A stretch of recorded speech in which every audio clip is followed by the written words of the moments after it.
Hello, this is the first in a series of very short tutorial videos about how to use PdWebParty, which is a really brilliant system for sharing pure data patches online through a web browser. So I'm Jan, welcome. So PdWebParty is this. It's this really great app, um, not made by me, that you can get on GitHub, and you can go to pdwebparty.herokuapp.com, and it's got a PD patch in it, which is really great. And there are basically two methods for sharing your PD patches.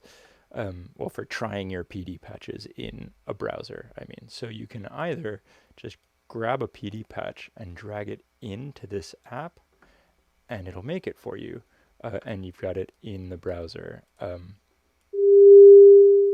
So that's the absolute simplest thing I could come up with. Then you can also generate a link and send that to other people. So I'll show that separately, but the directions are on the PdWebParty sort of homepage here. It's just right there. You just make a little link with a URL.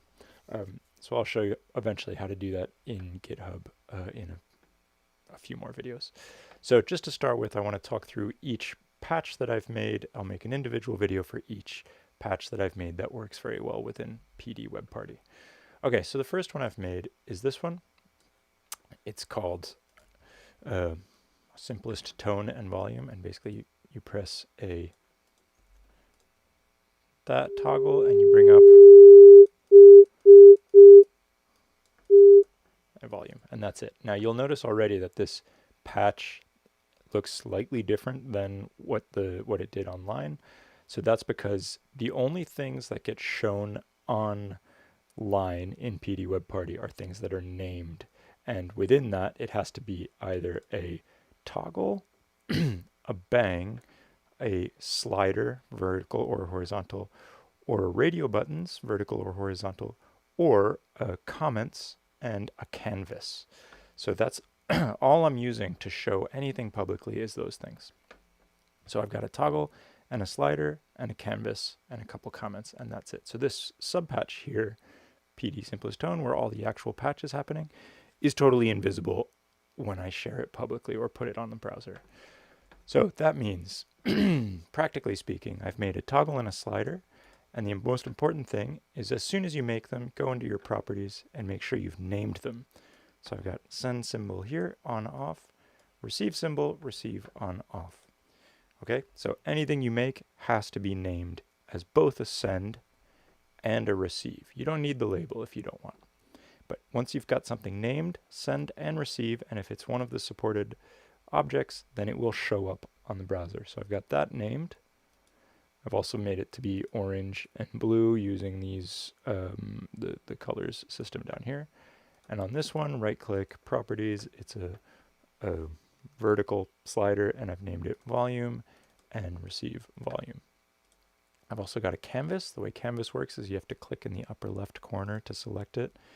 I've gone to properties, and I've called it canvas and receive canvas. So the canvas is just the canvas object, which is up here somewhere. So a weird trick that's annoying about PD is if you make a new canvas, it will be on top of whatever you've just made. So the easiest way I usually deal with that is by selecting whatever I want to be on the top.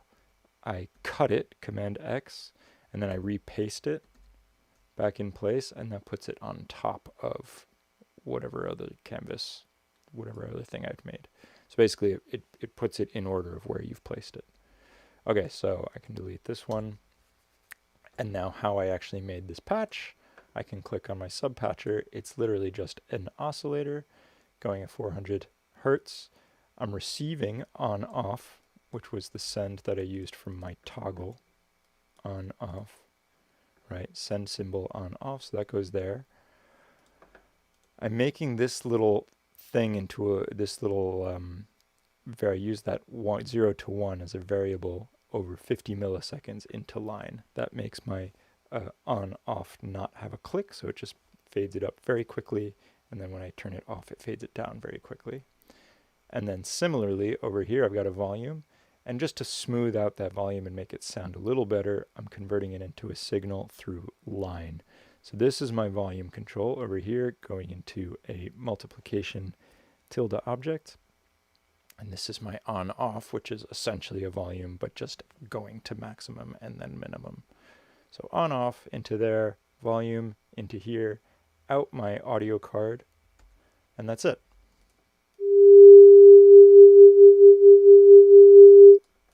Okay, and that's the whole thing. So in the next one, I'll show making a slightly more complicated tone that sounds a little bit more interesting.